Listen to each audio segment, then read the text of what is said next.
Mesdames et messieurs, bonsoir et bienvenue dans cette émission JID, Justice, Information, Droit, l'émission qui vous facilite la compréhension des mutations qui s'opèrent au niveau de la République de Guinée, l'émission pour la promotion du droit et la construction de l'état de droit. Mesdames et messieurs, à la cour d'assises de Conakry, comparaît actuellement le margi-chef Youssouf Diallo. Il est neveu de Madame Fatou Badiar, celle que l'accusation présente comme étant instigatrice principale de ce dossier attaque au domicile de Monsieur le Président de la République. Ces pérégrinations entre Conakry, Kountia, Koundara, ces relations présumées avec M. Baouri et M. Abessila, que les enquêtes préliminaires indiquent avoir financé cette opération attaque au domicile de M. le Président de la République, tout est passé au peigne fin dans un débat systématiquement contradictoire entre ministère public, défense et partie civile, le tout devant une cour particulièrement attentive. Mesdames et messieurs, c'est le schéma de cette émission JID. JID vous est proposé par Abdoulaye Djibril Diallo. Vous êtes les bienvenus sur le réseau synchronisé radio et télévision guinéenne. Vérification de la villa de Madame Fatou Badiar à Kountia. Nous avons l'honneur de vous rendre compte de ce qui suit. Partie du siège de la commission d'enquête à 12 heures. La mission composée du colonel Abou Keïta, chef de mission, Pépé Abba, commissaire de police, et du capitaine Alimani Mounassir Silla est arrivé. Voilà, vous voyez, nulle part on ne parle du nom du commissaire Fabou. Ce dossier, vous l'avez, cette pièce, vous l'avez dans le dossier de la procédure. Et je vais vous donner lecture des conclusions de ce procès verbal par rapport à l'accusé Youssouf Diallo. Sur place, le maréchal de logis-chef Silla nous a indiqué qu'il a été désigné pour tenir les lieux sur instruction de son commandant d'escadron numéro 5, mobile numéro 5. Selon lui, il ne quittera les lieux que 24 heures après. Le jour où une mission de l'état-major général des armées s'est rendue avec la RTG pour filmer les lieux. Et cela bien avant l'attaque perpétrée au domicile privé du président de la République. Au dire du maréchal de logis-chef Silla, une importante quantité de denrées alimentaires, 3 tonnes de riz, des bidons d'huile, des sacs d'oignons et des cartons de tomates, des matelas, des draps de lit, des grandes marmites, des lots, des bols étaient dans les différentes chambres de la dite villa. Il articule que la fouille opérée par cette mission a abouti à la découverte et à la saisie d'un pistolet automatique TT-30. La mission avant de quitter, et c'est l'aspect le plus important, la mission avant de quitter a ordonné au capitaine Poli Kouikoui, commandant adjoint du PI de l'escadron mobile numéro 6 du kilomètre 36, de tenir les lieux en vue d'interpeller le maréchal de logis Youssouf Diallo qui détiendrait les clés de la dite villa. Voilà. Et qui détiendrait les clés de la dite villa. La mission avant de quitter a déployé un agent sur les lieux, de veiller au grain pour pouvoir vous interpeller. Et vous affirmez que vous étiez sur les lieux au moment de ces perquisitions. Dites-moi ce qui s'est réellement passé.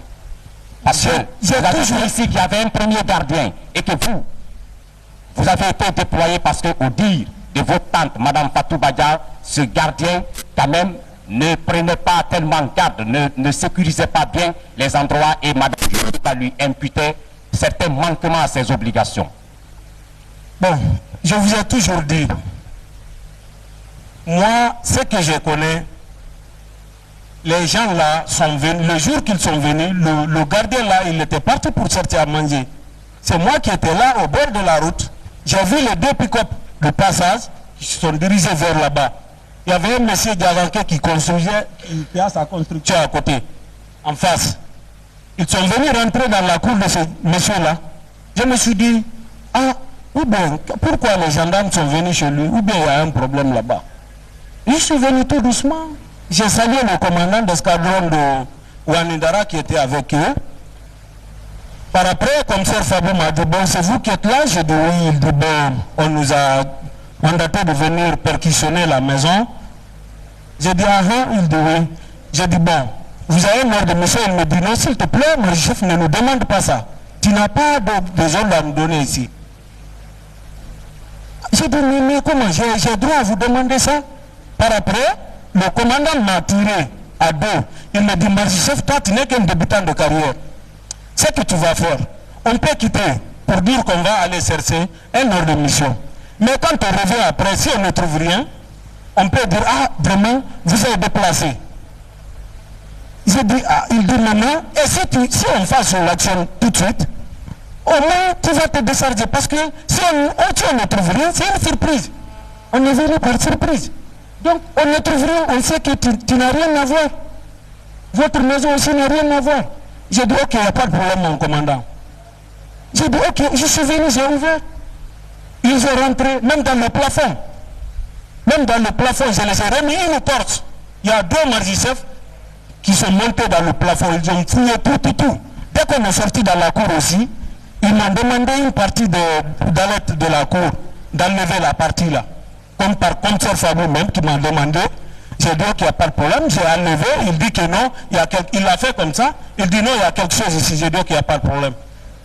Je suis venu, j'ai enlevé tout doucement. Dès que j'ai enlevé, il m'a demandé de creuser un peu. J'ai creusé, il a compris qu'il n'y a pas de trou là-bas. Il m'a dit bon, il faut remettre. J'ai dit qu'il n'y a pas de problème. Par après, maintenant, on est revenu pour parler du problème de ce pistolet. Il dit d'abord à commandant là, bon, on va aller avec le petit. S'il a dit non, on peut pas. Moi, en tout cas, personnellement, je n'ai pas reçu l'ordre de l'arrêter. Et je vais rendre compte même comment ça s'est passé. J'ai dit, ils sont partis à deux, derrière la maison. Dès qu'ils sont partis, il a rendu compte, j'étais là, arrêté, ils sont à deux, à côté. Par après, je l'ai entendu dire RAS. Dès qu'il a dit le mot, il a demandé à ses éléments directement, embarquez-vous. En tout cas, moi, je suis satisfait. Ce qu'il est en train de dire ne m'intéresse pas. Moi, je suis satisfait par rapport à la réponse laconique qu'il vient de donner par rapport à ma question. Voilà. Et monsieur Youssouf Diallo, votre tante, Madame Fatou Badiar, entendue ici, a déclaré qu'elle ne se rappelle plus son numéro de téléphone, en tout cas à la date de son interpellation, en tout cas le numéro qu'elle avait avant l'attaque du domicile privé du président de la République, le professeur Alpha Condé. Vous, quant à vous, est-ce que je peux avoir le numéro que vous aviez avant votre interpellation? Maître, même moi, je ne me rappelle même pas de ça. Je ne me rappelle même pas. Même dans combien de mois on est en prison? Sur cette question, vous allez à l'école de votre tante. Vous dites? Sur cette question, vous emboîtez le pas à votre tante, vous allez à son école. Moi, je me rappelle le numéro que j'avais en 2006. Moi, en tout cas, moi, je ne sais pas. Voilà, je ne me rappelle pas de mon numéro. Voilà. Merci. Et d'accord. Dites-moi la date de votre dernière conversation téléphonique avec votre oncle Amadou Diallo. Pardon? La date de votre dernière conversation téléphonique avec votre oncle Amadou Diallo, abattu sur le théâtre des hostilités. Peu à son nom, s'il était là, lui-même il allait vous confirmer. Non, moi je dis... Il n'a même pas mon numéro. Il n'a même pas mon numéro. La cour appréciera. Mon oncle n'a même pas mon numéro de téléphone. Est-ce que vous avez votre dernière conversation avec votre oncle, votre dernière communication au téléphone? Non, lui et moi on n'était même pas en contact. Oui. Voilà. Il dit qu'il n'a pas communiqué avec son oncle. Oui, d'accord. Et vous confirmez que vous ne vous rappelez pas votre numéro de téléphone à la date de votre interpellation? C'est bien ça? À la date de votre interpellation, avant l'attaque du domicile du père de la nation. Avant l'attaque? Oui. Oui. Je n'ai pas compris votre question, s'il vous plaît. Avant les événements survenus, malheureux, je le dis parce que ce ne sont pas des événements heureux, enregistrés au domicile du père de la nation, le professeur Alpha Condé. Vous aviez quel numéro de téléphone? Je vous ai toujours dit que je ne me rappelle pas de mon numéro de téléphone. Merci, je suis satisfait de la réponse donnée à cette question et la Cour appréciera que tout comme vous, tout comme Madame Fatou Badiar, personne ne se rappelle son numéro de téléphone avant les événements qui sont déférés à l'appréciation de la Cour. Dites-moi à quelle date vous avez été entendu à l'enquête préliminaire, si vous en avez souvenance. Je me rappelle le jour que j'étais au village, C'était le 8, je suis venu, le 9, je me suis présenté. Le 9 août ok. 2011, je me suis présenté à l'état-major. De l'état-major, on est parti à l'escadron mobile numéro 3, où il y avait la commission d'enquête. Exactement. Vous avez été entendu le 9 août. Avec, Oui. pour la première fois, parce que j'ai été entendu 2 fois. Oui. Le deuxième interrogatoire, c'est le 10 août. Le 10 août. Voilà. Moi, je fonde mes propos sur les pièces du dossier. Oui. Voilà. Et est-ce que vous vous rappelez certains passages de votre interrogatoire du 9? Sinon, je vais vous livrer un petit passage. Vous avez dit le 9, je ne connais rien sur le motif de mon interpellation. Madame Fatou Badjar est ma tante et ma tutrice. Voilà, moi je n'invente rien, j'emploie les termes qui ont été utilisés par vous-même. J'ai quitté Almania le lundi 18 juillet 2011 pour aller exécuter la mission de ma tante Fatou Badjar qui consistait à sécuriser ses bagages stockés à Kountia, votre QG, où elle a loué une maison. Est-ce que c'est exact? Est-ce que ces propos émanent de vous? Est-ce que vous les avez tenus devant les officiers chargés d'instrumenter et d'enquêter dans ce dossier? Non. D'accord. Et donc, vous saviez quelque chose par rapport à votre interpellation? Je savais. Est-ce que vous étiez informé des motifs de votre interpellation? C'est toujours le même cas qu'on me parle. Non, que je ne reconnais même pas. Vous dites, je ne connais rien sur le motif de mon interpellation. Vous confirmez ça? Oui, bien sûr. Ok. Mais quant à dire que vous êtes parti à Kountia le 18 sur instruction de votre tante pour sécuriser ses bagages à Kountia, c'est pas vous qui avez tenu ces propos. Je n'ai jamais dit ça. Ok, parce que vous ne voulez pas vous attribuer la paternité de la sécurisation de votre QG. Mais en réalité, c'est ça. Et à quelle occasion vous avez fait la connaissance de M. Alman Agibou Diallo et de Mamadou Alpha? Est-ce que c'est avant le 18 ou après le 18? Ça, c'est bien avant. Vous avez reçu une instruction. Bien avant même. Je vous ai toujours dit. C'est le jour que la valise est tombée devant l'escadron mobile numéro 2 à Hamdallah. C'est ce jour que j'ai vu Almami Agibou et Mamadou Alpha Diallo. Donc, et notre connaissance est faite à la maison centrale. Sinon, je ne les connaissais même pas. Et ils sont là, ils ne vous ont jamais dit qu'il y avait une connaissance entre nous. Ils ne vous ont jamais dit ça ici. Non, écoutez très bien. Hein, écoutez, moi, si vous prêchez dans le désert, moi, je suis nanti des pièces du dossier. Il y a un passage du procès verbal d'interrogatoire de Mamadou Alpha et il est clairement dit, étant sur la route de Prince pour Mafréa, nous avons enregistré à Amdalaï Pharmacie une panne. Le pick-up a failli prendre feu. Ainsi, M. Agibou a informé Mme Fatou Badjar qui, à son tour, a dépêché un taxi sur les lieux avec le marge-chef Youssouf Diallo. Avec le marge-chef Youssouf Diallo. C'est Mamadou Alpha qui le dit dans son PV. Donc, c'est une contre-vérité quand vous déclarez que c'est à la maison centrale que vous l'avez connu et où vous l'avez connu. Ensuite, il y a également Alman Agibou. Alman Agibou déclare également les mêmes propos dans son PV. Votre présence à Amdalaï Pharmacie, le jour où un de vos pick-up a enregistré une panne, et vous, pour narguer tout le monde, comme si nous autres, nous n'avions pas un esprit d'analyse, vous dites que c'est à la maison centrale seulement où vous avez fait leur connaissance. Entre ce que vous dites et les déclarations de ces deux accusés contenues dans le procès verbal, quel est le chemin qui mène à la découverte de la vérité? Monsieur le Président, je peux parler? Oui. Merci. Même devant le juge d'instruction,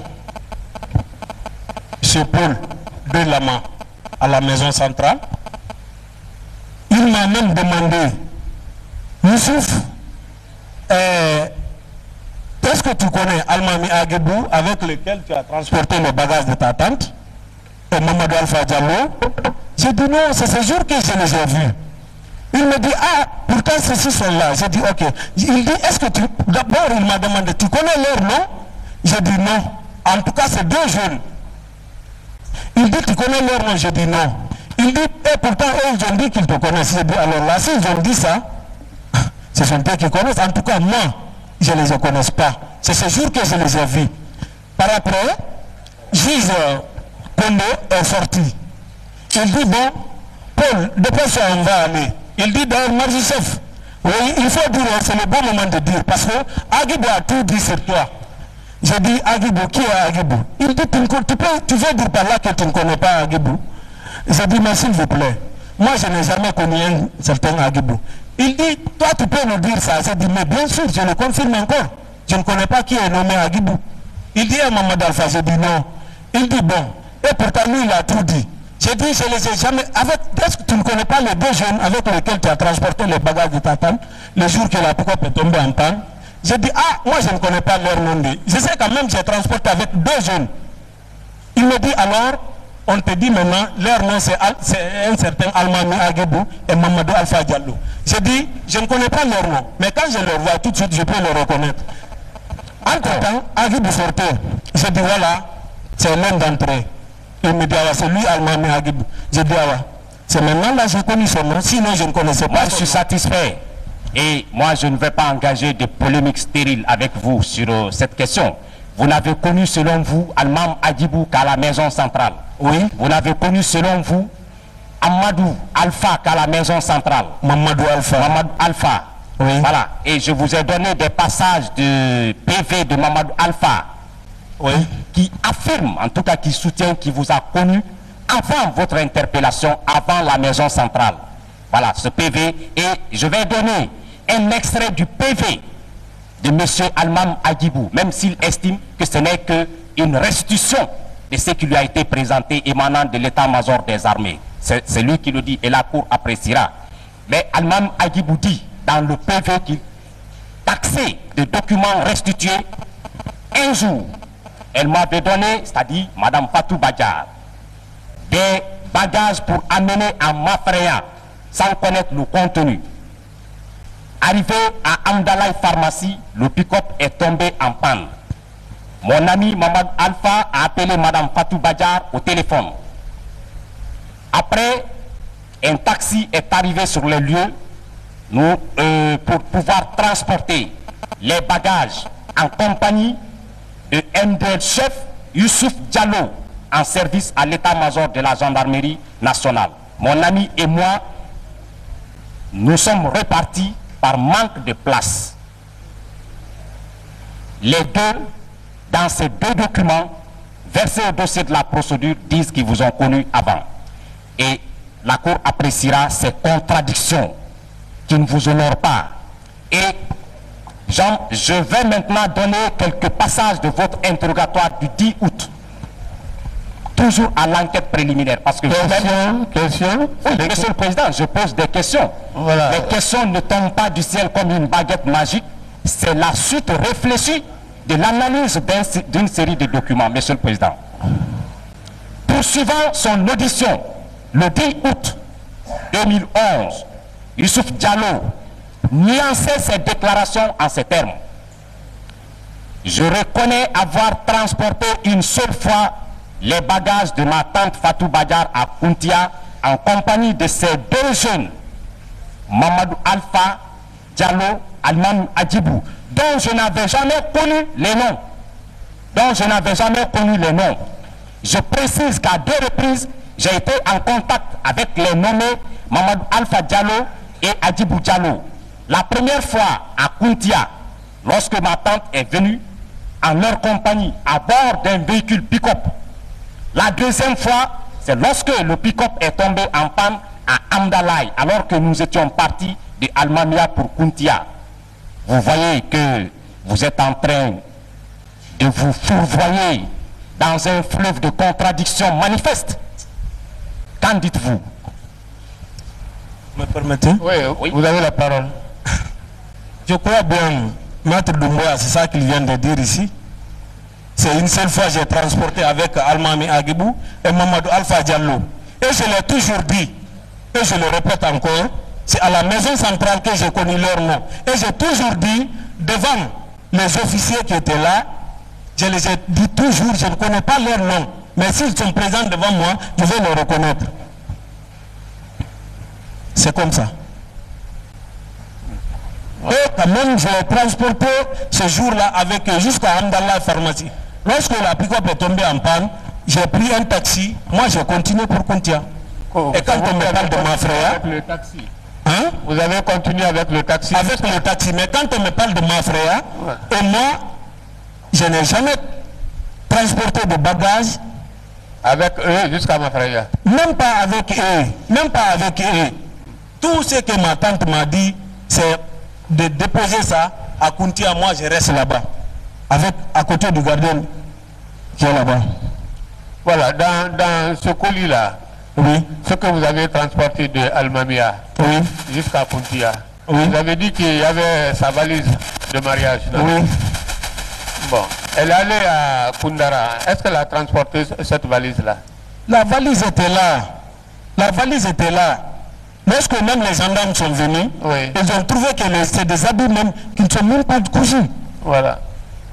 Et Donc, la valise de mariage, oui, n'a pas été transportée. n'a pas été transportée du tout. À Kuntia. Oui. Ils ont même trouvé la valise là-bas.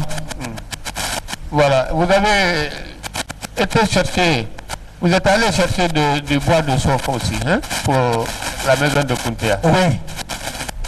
C'était une grande quantité. Hein? Une grande quantité de bois de soif. Non. C'est dans la pick-up. On est parti à Ketaya. J'ai acheté, j'ai mis dedans, on est revenu, c'est tout. Une seule fois. Une seule fois. La maison n'était pas habitée. Pardon? La maison n'était pas habitée par la famille. Non. Non. D'accord. Oui, continuez, maître. Merci, Monsieur le Président. Et toujours le 10 août, à l'enquête préliminaire, vous avez dit, vous avez déclaré, oui, je connais le lieutenant Amadou Diallo, il est mon oncle et il fréquentait ma tante de temps en temps.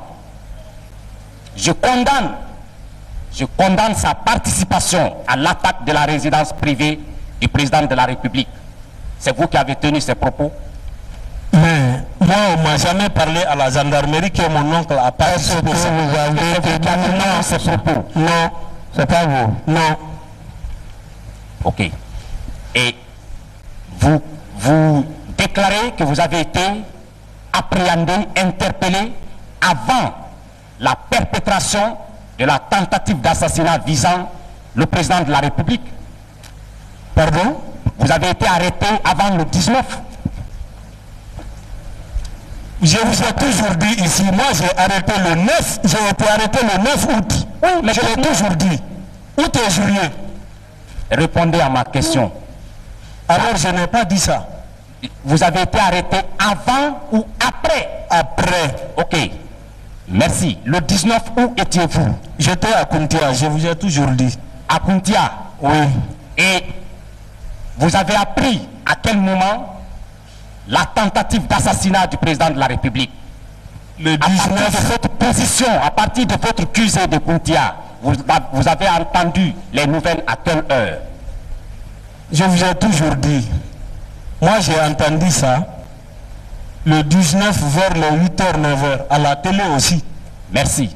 Et est-ce que vous vous êtes présenté à l'état-major des armées pour pouvoir recevoir des instructions éventuelles?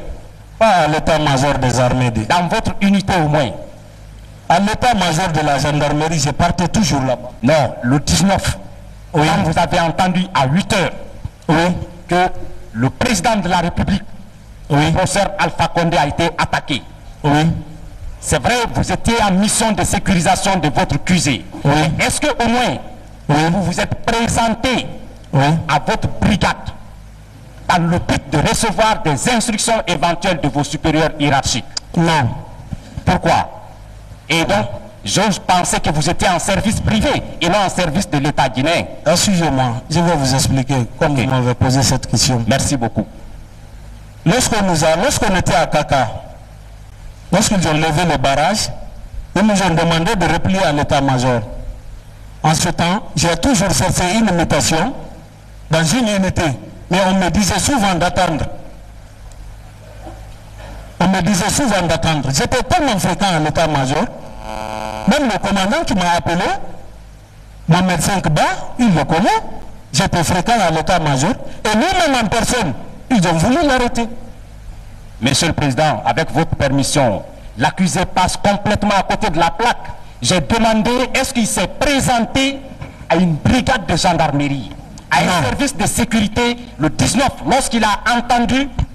Voilà, est-ce que vous êtes présenté? Épargnez-moi des commentaires inutiles. J'ai dit non. Moi, j'ai un temps précieux. Voilà, il dit non. Voilà. Il n'est pas présenté à une unité quelconque. Voilà. Et est-ce que ces agissements sont conformes à votre statut de gendarme? Voilà. Est-ce que ce que vous avez fait le 19, le fait d'entendre une tentative d'assassinat visant le chef de l'État, le fait de ne vous présenter à aucun service de sécurité, pour pouvoir recevoir des instructions éventuelles, ou bien même être prêt à défendre les institutions, est-ce que c'est républicain? Est-ce que c'est conforme à votre statut de gendarme? Là, je ne peux pas répondre à votre question. Merci, Monsieur le Président, j'en ai fini. Voilà. Je vous remercie. Je vous remercie, maître. Maître de Stéphane, vous avez la parole. Je vous remercie, Monsieur le Président. Je voudrais demander à Monsieur Diallo, Monsieur Youssouf Diallo. Oui, maître. Vous avez toujours servi à l'état-major de la gendarmerie?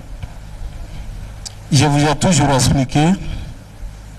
C'est d'après Kaka, on nous a dit de replier à l'état-major. De là, j'attendais une mutation. Ok. Vous avez servi sous les ordres de quel officier là-bas? Bon, lui... Quel était votre chef de service? Merci. En quelque sorte. Vous parlez de Kaka ou bien... Parce que lorsqu'on est quitté à Kaka, nous tous on est repliés à l'état-major.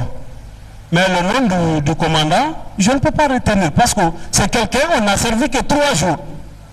D'après, ils ont demandé de lever des barrages. Et en 3 jours, vous ne savez pas le nom de votre officier de commandement? C'est l'officier adjoint que j'ai connu. Lui, je le connais bien.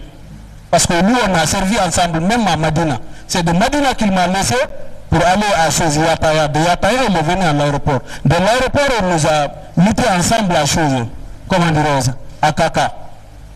Très bien. Merci. Vous êtes resté combien de temps à Kuntia? À Kuntia, c'est depuis le jour où j'ai transporté avec Almami Agibou et Mamadou Alpha Diallo. Depuis ce jour jusqu'au jour où je suis venu à la maison pour prendre quelques deux complets, c'est ce jour qu'on m'a annoncé réellement que ma maman a perdu. Vous êtes resté, hein? Non, je ne peux pas estimer ça. Voilà.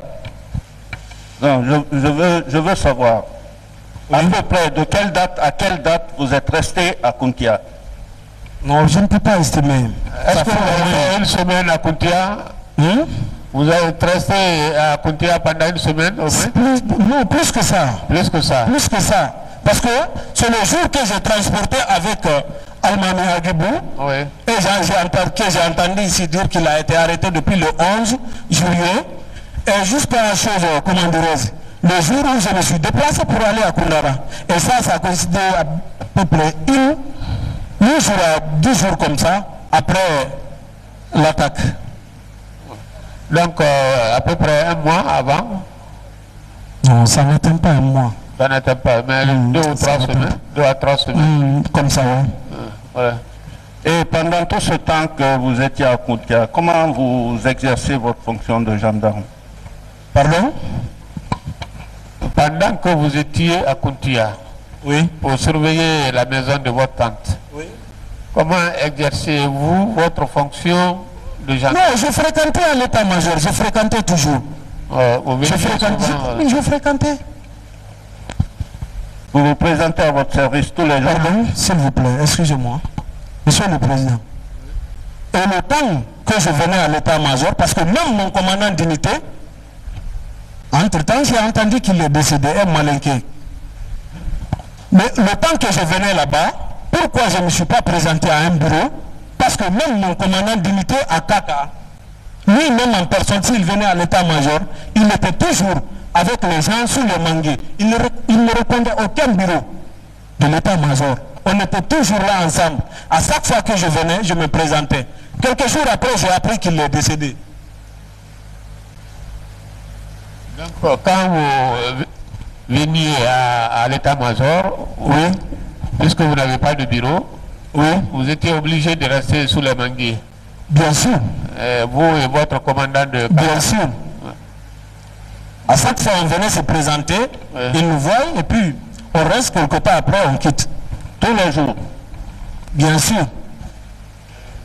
Et jusqu'au moment où ma tante m'a dit d'aller rester à côté de ses bagages à Kuntia, je venais à l'état-major. Et lorsque je suis parti à Kuntia aussi, j'étais fréquent à l'état-major. Vous étiez fréquent ou vous venez tous les jours? Pardon? Vous étiez fréquent à l'état-major ou vous veniez tous les jours? Je venais. Parce que Kuntia, c'est loin, hein? C'est presque à 36, hein? Ça n'a pas d'importance, maître. N'est-ce pas? Même si je suis à Koya. Très bien. Vous étiez toujours à Kuntia quand votre tante a fait le trajet pour Kundara? Oui. Oui. Et vous avez dit ici que votre maman était tombée malade déjà depuis un certain temps avant que vous ne bougiez. Oui. Ici. Est-ce que votre tante était informée de son état de santé avant de venir? Ma tante était déjà arrêtée. Non, je dis de son état de santé avant. On ne pouvait même pas, parce qu'il n'y avait pas de contact entre nous. Même par téléphone? Alors, une personne qui est arrêtée, comment est-ce qu'il peut communiquer par téléphone? Elle a été arrêtée quand? À son retour.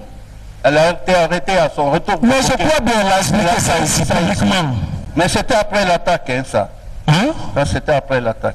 C'est après l'attaque qu'elle a été arrêtée? Oui, voilà. Et qu'est-ce que moi j'ai dit après? Vous avez bougé combien de temps après l'attaque pour Kundara? Je vous ai dit c'est quelque chose de 8 jours à 10 jours comme ça.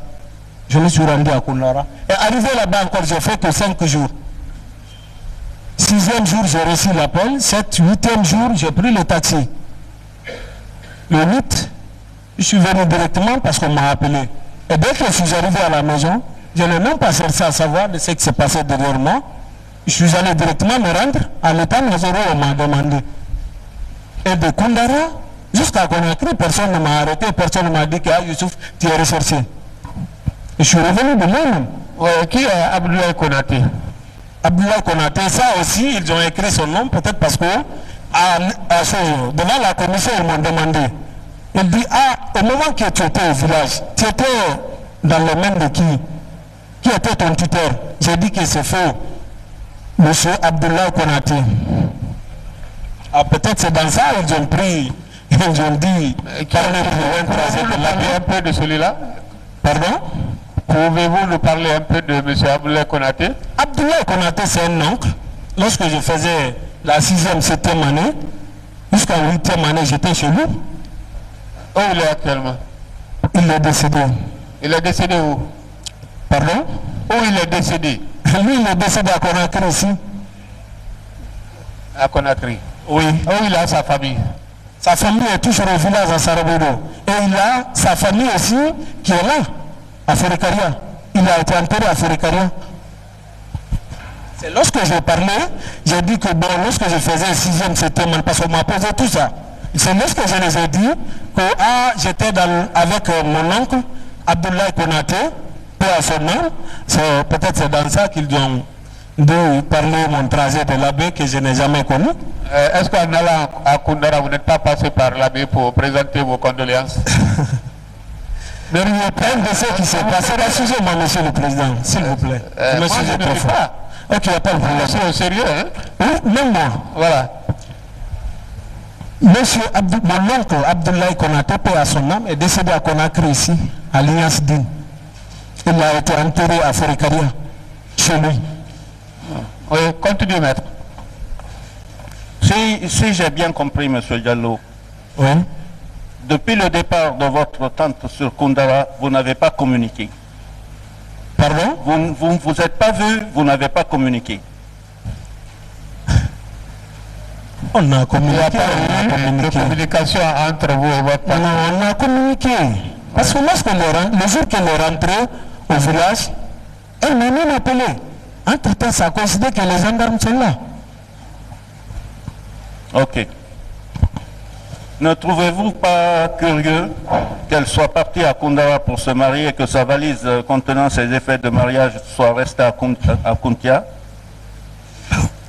Vous me suivez trop fort, maître. À vie privée de ma tante, moi personnellement, je ne dois pas parler de ça. Non, écoutez, Oui. une femme Oui. qui se déplace de Conakry pour aller à Koundara Oui. pour se remarier, Oui. est-ce qu'il est normal Oui. qu'elle laisse sa valise de Oui. mariage à Conakry Oui. et aller toute seule à Koundara? Ok. Je peux vous répondre s'il vous plaît? Oui, c'est la question qu'on vous pose. Moi, je ne peux pas confirmer. Parce que je ne suis pas marié. Vous Je ne avez connais pas réellement si c'est possible ou pas. écoutez, monsieur Diallo, vous avez dit que sa valise de mariage est restée à Kountia. À Kountia, oui. On vous demande maintenant, est-ce que cela est normal que la femme qui va à Koundara pour se marier laisse sa valise de mariage ici à Conakry et elle va toute seule? C'est cela qu'on vous demande. Moi, je ne connais pas les coutumes de mariage, monsieur le président. Voilà. Je suis célibataire. Voilà, vous ne le connaissez pas? Oui, Voilà. pas du tout. Quitte à elle de laisser ses affaires ici, aller toute seule sans... D'accord, la cour appréciera. Est-ce qu'il ne se pourrait pas que ce soit Madame Fatou Badiar elle-même qui soit venue déposer sa valise contenant ses effets de mariage à son retour de Koundara? Pardon? Ce n'est pas elle qui est venue déposer sa Reprenez valise. votre question, s'il vous plaît. Il n'a pas compris la question. Je vous demande, est-ce que ça ne serait pas votre tante qui serait venue déposer sa valise contenant ses effets de mariage à Kountia? Non, écoutez, c'est un concours de circonstances qu'on essaye de... Laissez-moi m'expliquer. Ma tante, depuis qu'elle a voyagé au village, c'est en prison qu'on s'est vu. En prison, à la maison centrale. Ok. Donc sa valise n'a pas bougé, Oui. n'est-ce pas? Oui. Nous sommes bien d'accord. Monsieur Diallo, Oui, maître. vous avez transporté combien de fois des effets à Kountia? C'est au bois de... D'abord, c'est le jour que j'ai transporté avec Almami Agibou Diallo qui est là, et Mamadou Alpha. Et le jour que je suis allé payer le bois de chauffage. C'est le deux là. Tout le reste, on venait me trouver. Ok. J'en déduis que vous n'êtes jamais passé par Anta pour prendre des bagages pour Kountia. Non, je n'ai jamais passé par un temps. Apparemment, tous ceux qui ont fait le trajet avec les pick-up là ne sont jamais passés par Anta. Ah là, je ne sais pas. Mais vous pouvez le savoir puisque vous étiez à Kountia. Ah non, je ne peux pas être à Kountia, connaître le trajet de ces Non. Comprenez bien ce que je vous dis. Oui. Vous êtes à Kountia pour recevoir les effets et les garder. Oui. Et ces effets-là Oui. que vous avez reçus, Oui. vous ne connaissez pas leur provenance? Maître. S'ils venaient de Almamia ou s'ils venaient de Anta, ça c'est quand même extraordinaire pour un gendarme. S'il vous plaît, maître. Non. Je vous Tout simplement, les bagages qui étaient dans la maison de Kountia, Oui. est-ce que parmi ces bagages-là, il y en avait qui provenaient de Anta, de la maison de Anta? Monsieur le Président. Est-ce que parmi les bagages... Non, je ne connais pas. Vous ne pouvez pas les distinguer? Oui, je ne connais pas. En d'autres termes, est-ce qu'on a pris des bagages à Anta pour les transporter dans la maison de Kountia? Moi, Youssouf, je n'ai jamais participé. Vous n'avez jamais participé? Je vous ai toujours dit qu'on venait me trouver à Kountia. La maison de Kountia a été louée parce que celle de maison est tombée en ruine. Oui, c'est ce qu'elle m'a On a dit. transporté les effets qui étaient là pour les garder à Kuntia. Est-ce qu'il y a eu des effets de Anta qui ont été transportés dans la maison de Kuntia? Vous savez, lorsque ma tante m'a dit que je dois aller rester à côté de ses bagages, Oui. la première des choses, d'abord, elle m'a dit que vraiment il y a l'eau qui a gâté chez moi à Anta. Oui. Donc il faut que je transporte les bagages de Anta à chose, comment dirais-je, À Kuntia. à Kuntia. Et je dois acheter des choses, de bols lancachou là, et plus marmites et autres, qui doivent aller au village, plus des chaises. Des chaises. Oui, qui doivent aller au village. Voilà, des bols en plastique. En plastique, oui. Et des chaises. Oui. Pour... C'est dans ça même qu'elle m'a dit que lorsqu'elle est partie au village, que le chauffeur même va venir, moi-même de la... Est-ce que ces effets-là ont été transportés à Koundara? Ceux qui devaient être transportés à Koundara? Non. Non. Oui. Elle est Jusqu'au moment où moi j'étais là-bas, voilà, ça n'a pas été elle a fait son voyage sur Koundara. Oui. Pendant que quelques denrées qui devaient être transportées à Koundara étaient encore à Kuntia. Oui. Et quelques effets tels que les chaises et autres qui devaient être transportés à Koundara étaient encore à Kuntia sans être transportés. Moi, au moment que j'ai quitté là-bas, je n'ai pas constaté ça. Vous n'avez pas constaté? Oui. D'accord. Parce que j'étais avec un jeune civil qui était là avec moi. La cour Et à chaque fois que je partais à l'état, je venais à l'état-major, c'est lui qui va rester là-bas. Maître, continuez. Merci, Monsieur le Président. Je rappelle respectueusement à votre cour que j'avais posé la question à Almami Agibou, de savoir si à un moment ou à un autre, Et bienvenue. ils ont... Non, je rappelle seulement, il peut me rectifier hein, si je me trompe. Comme il est là, si vous voulez lui poser des questions. Monsieur le Président, vous allez comprendre pourquoi je pose cette question. Comment? Vous allez comprendre pourquoi je pose cette question. Hein. Oui, d'accord. Oui, allez-y. Parce que je lui ai demandé si, à sa connaissance, ils ont transporté des meubles à Kuntia. Il m'a répondu que non. Lui ne l'a pas fait. Lui n'a transporté que des denrées alimentaires. Je lui ai demandé s'il a eu connaissance d'un transport de meubles. Il me dit qu'il en a entendu parler. S'il en a entendu parler et s'il est effectif que ce transport a eu lieu, lui, il doit savoir que les meubles qui ont été entreposés à Kuntia provenaient de Anta. Parce que même s'il n'était pas sur place au moment de la livraison, une fois à son retour de son service, il aurait constaté qu'il y a une augmentation des meubles dans la maison. C'est élémentaire. Donc, j'en déduis qu'il n'y a pas eu, il n'y a jamais eu de transport de meubles de Anta à Kuntia. Voilà, c'est ce que vous en dites, hein? Je peux parler, Monsieur le Président. Oui. Vous savez, à Kuntia, par exemple, Oui. avec... Si vous êtes fatigué étant assis, vous pouvez vous lever maintenant. Hein? Ok. Vous savez, à Kuntia, par exemple, j'étais avec un gardien. Ça ne veut pas dire, à chaque fois que je viens, que je reviens à la maison là-bas, que je vérifie le contenu qui était là. Parce qu'elle a pris un gardien qui était là avant nous. Donc c'est pas obligatoire. À chaque fois que je viens, je dis non, je veux constater ce qui est rentré et ce qui est sorti. C'est pas obligatoire. C'était pas obligatoire qu'il y ait un contrôle à chaque fois que... Oui, parce que elle a confiance aux jeunes qu'elle a mis là-bas en première position. Oui, Monsieur le Président, merci bien. Je poursuis. Mais je rappelle au passage, avant de continuer mon questionnaire, qu'on nous a dit ici que la maison d'Anta a été sinistrée par les eaux. Lorsqu'une maison est endommagée par les eaux, on sauve les meubles en précipitation. On les enlève des eaux. C'est élémentaire. Et quand on les enlève des eaux, on les amène à un lieu, à l'abri dans un lieu. Et supposons que ce lieu soit à Kuntia. Comment se fait-il que pendant tous ces dégâts des eaux, ces meubles soient restés encore dans la maison et ne soient pas arrivés à Kuntia? Je vous demande maintenant, vous n'avez jamais vu de meubles arriver à Kuntia? Et les matelas qu'il y avait, ils étaient mouillés? Parce qu'on a parlé de matelas, deux lits de deux matelas. S'il vous plaît, maître.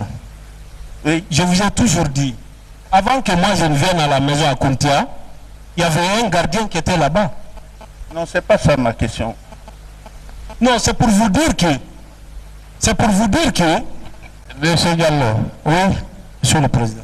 Est-ce que vous avez connaissance de ce qu'on a pris des effets à Anta pour les transporter à Kountia? Bon, le lit par exemple qui était là-bas... Est-ce que, oui ou non?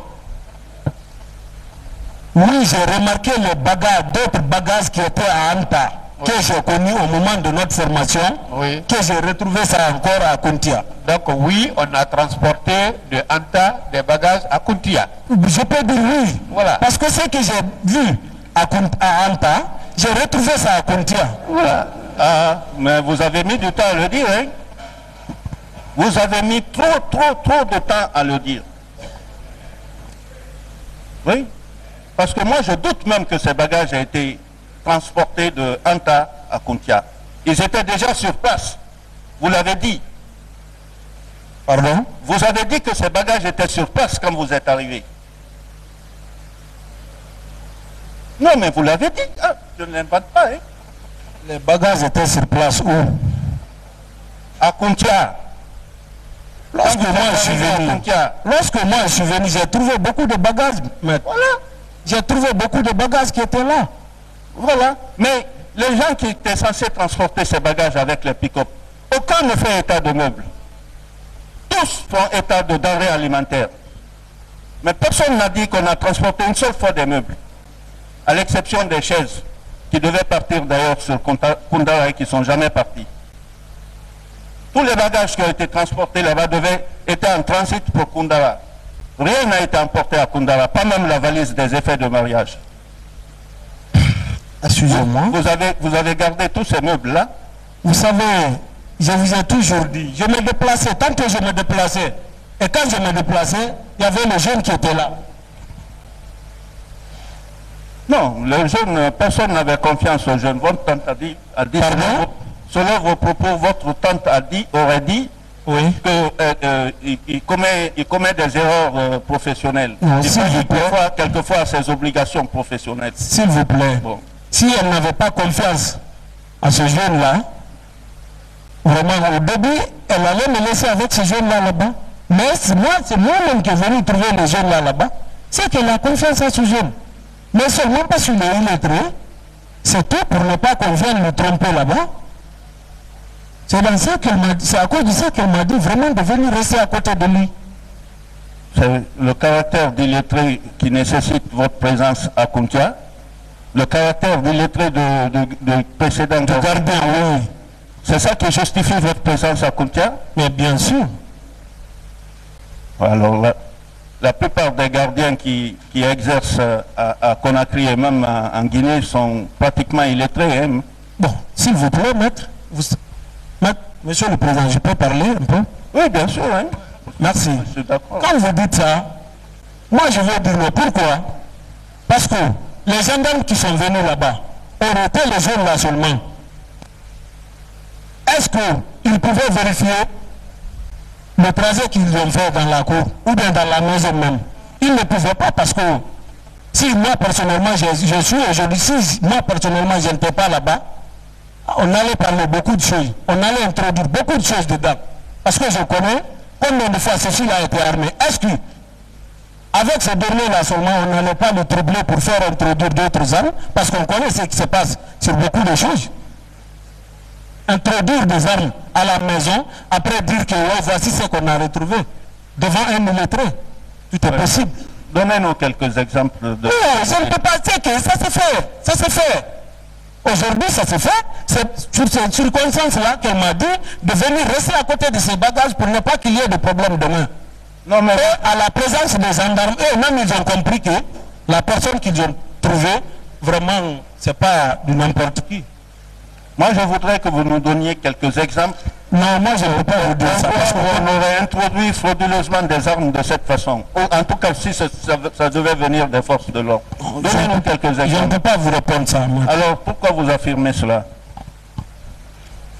Je dis que je ne peux pas répondre ça. ce point. Bien. Monsieur Diallo. Oui, maître. Je voudrais savoir par rapport à votre fonction à l'état-major.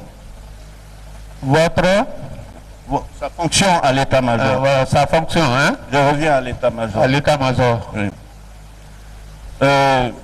Vous dites que vous n'avez servi que 3 jours à l'état-major. Pardon? Vous avez dit tout de suite que vous n'avez servi que 3 jours à l'état-major sous le chef qui est décédé. Là.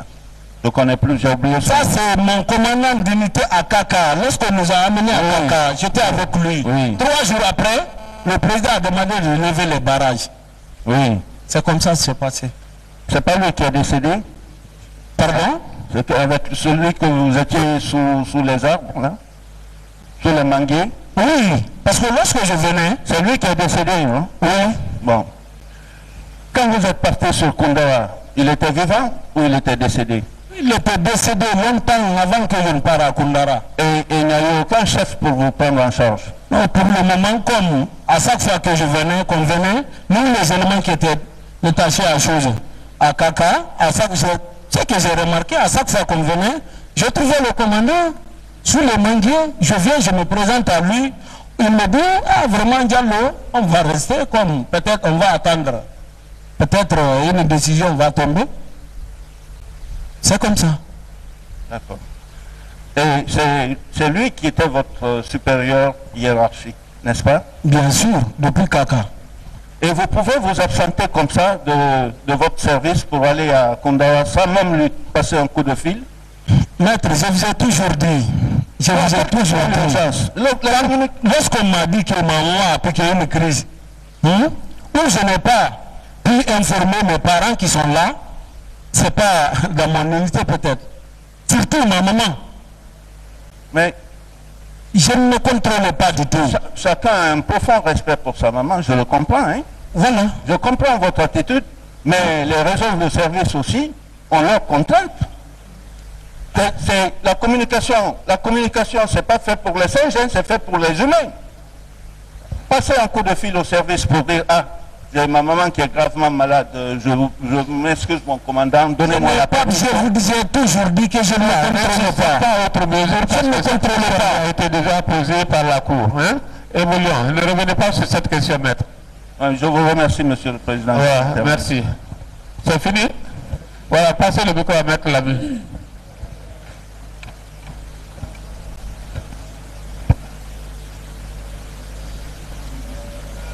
Mon premier propos, Monsieur le Président, c'est d'abord à votre endroit, si je vous ai heurté, je fais séance tenante, acte de contrition. Mais rassurez-vous, Monsieur le Président, ce que je voulais dire à votre cour avait un certain intérêt, mais surtout pour la partie civile et en moins d'une minute, simplement, en moins d'une minute. Et j'insistais, voilà, vous insistez toujours, hein? Je vous écoute. Pardon? La Cour vous écoute.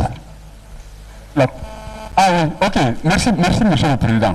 Donc j'avais voulu dire que même si nous sommes des avocats, pour un dossier comme celui-ci, si nous devons nous transporter à la maison d'arrêt, l'avocat doit être prévenu d'un permis de communiquer. Ah oui, moi c'est ce qu'on m'a enseigné. Parce que je ne peux pas venir à la maison d'arrêt sans permis de communiquer avec le client. Peut-être que je ne vais pas demander à chaque fois à l'administration pénitentiaire de livrer permis, mais on peut me le demander pour moi. Et à l'expiration de ce délai, je renouvelle mon permis de communiquer. Parce que si on ne le fait pas, Monsieur le Président, mais c'est la porte ouverte à n'importe quoi dans les maisons d'arrêt. C'est ce que j'ai voulu respectueusement dire à votre cour. Et que ceci soit rappelé, que ce soit les avocats de la défense, que ce soit les avocats de la partie civile, on ne peut pas se rendre à n'importe quelle heure à la maison d'arrêt. J'en ai terminé. Maintenant, ma question Mes questions à monsieur Diallo. Youssouf, oui, maître. Monsieur Youssouf Diallo. Oui. Vous savez, monsieur Youssouf Diallo, vous êtes gendarme. Quand on parle d'attentat, je l'ai toujours dit, un attentat, on le prépare des mois, des semaines durant. Alors, si on se focalise sur l'étape Kountia, la question, rassurez-vous, peut avoir un certain intérêt. Donc, lorsqu'on insiste sur un certain nombre de points, oui. Je vous en prie, ne vous fâchez pas, ne vous en offusquez pas, c'est juste aider les avocats, le procureur et tout le monde à mieux comprendre ce dossier. Alors, vous êtes gendarme, je le rappelle, il y a une question qui me revient constamment à l'esprit. La villa de Kountia, elle a été louée pour un temps bref, 2 mois. On est d'accord? C'est ce que votre tante vous a dit. Oui. Voilà.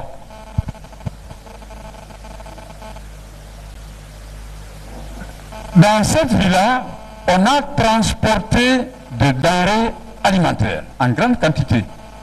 C'est-à-dire 2 tonnes et demie, voire 3 tonnes de riz, de la sardine, et ainsi de suite. On est d'accord? Moi, je n'ai même pas compté ça. Bon, mais ici, vous avez appris, oui. Vous avez appris que ce n'était pas 2 ou 3 sacs. C'était tantôt 30 sacs, tantôt 1 tonne et demie, tantôt 2 tonnes, et ainsi de suite. Mais vous saviez que c'est quand même une quantité raisonnable, importante. Oui. Voilà. Bon. Mais ce qui me trouble encore un tout petit peu l'esprit. Oui. Vous dites la villa de Kountia, oui, ne recevait pratiquement aucun membre de la famille. Là, moi, je ne peux pas vous dire ça. Oui, mais il n'y a pas à vous dire ça. D'accord, je ne dis pas que c'est... Non. Je ne dis pas que c'est... Mais il n'y avait aucun membre de la famille de votre tante. C'est ce que j'ai voulu dire. Quand vous y étiez. On est d'accord? Pardon? Il n'y avait aucun membre, oui, de la famille, oui, de votre tante, Madame Fatou Bawar Diallo, pendant tout le temps que vous y êtes resté. Oui. Voilà. Bon, alors désormais, ça c'est acquis au débat. Il n'y avait aucun membre de la famille. Bien. Alors, et qu'est-ce que viennent faire ces boîtes de chauffe de cuisine que vous êtes allés chercher dans un pick-up à Ketaya pour Kountia? Est-ce que ces boîtes de chauffe ou de cuisine devaient être encore transportées à Koundara, ou c'était pour uniquement Kountia? Vous savez, maître, j'aurais voulu que vous demandiez à ma tante au lieu de me demander ça. Mais c'est vous qui êtes si vous avez une réponse à donner, ne remettez pas la question à une autre personne. En attendant, c'est à vous que je pose là, et ça s'adresse à vous. Si vous n'avez pas de réponse à lui donner, vous dites que vous n'avez pas de réponse. Je n'ai pas de réponse. Voilà. Oui, c'est pas compliqué. Hein? Vous avez dit il y avait tant, mais je pose, c'est puisque c'est vous qui êtes allé chercher ces bois morts à Ketaya pour les mettre là, et j'ai voulu savoir est-ce que ces bois-là devaient y rester ou c'était encore pour être transporté à Koundara. Vous avez une question, M. Diallo.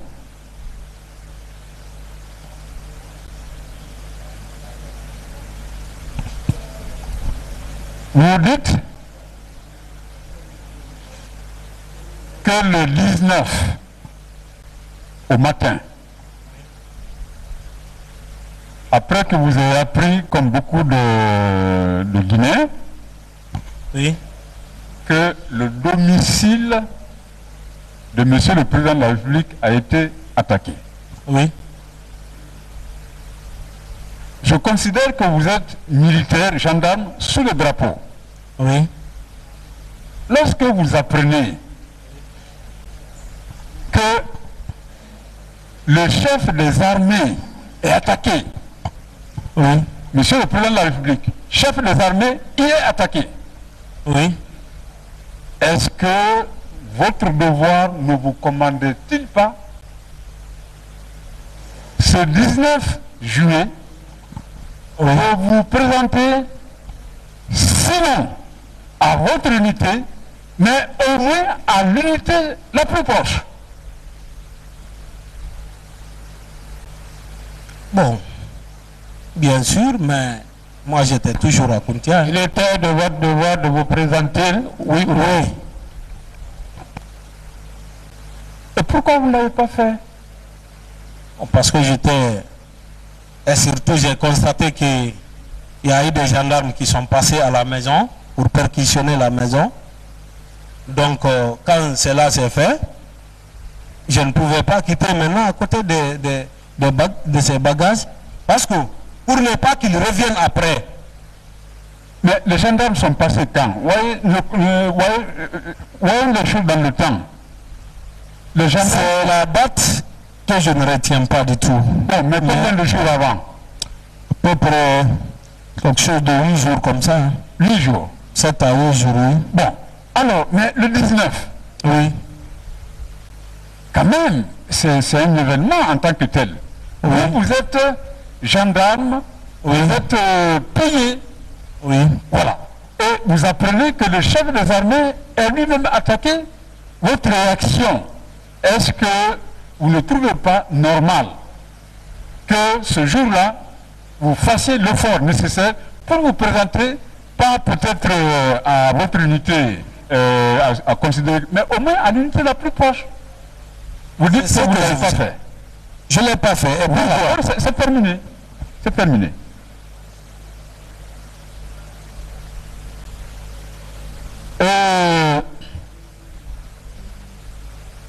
Monsieur Youssouf Diallo,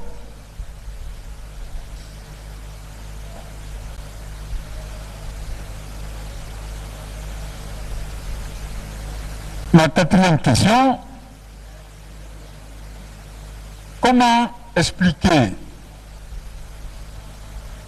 le fait que votre oncle, Amadou Diallo, dont vous n'avez pas eu les nouvelles depuis quelque temps, que vous n'avez pas eu la présence d'esprit d'interroger votre tante pour savoir s'il est vivant ou s'il est mort. Parce que à l'une des questions qui vous ont été posées, vous avez dit que vous n'en avez jamais parlé avec votre tante. Après son arrestation, oui. Pardon? Après son arrestation, on n'a plus parlé au téléphone. Non, mais je ne parle pas de la conversation ou du contact que vous avez pu avoir avec Amadou Diallo, mais avec votre... Non, je ne vous ai pas dit, je vous ai jamais dit, je n'ai jamais dit ça ici. Que j'ai parlé avec Amadou Diallo, non. Je ne dis pas que vous avez parlé avec Amadou, mais avec votre tante. Oui. Est-ce que vous n'avez pas été curieux de savoir s'il est en vie ou s'il est décédé? Lorsqu'elle était au village?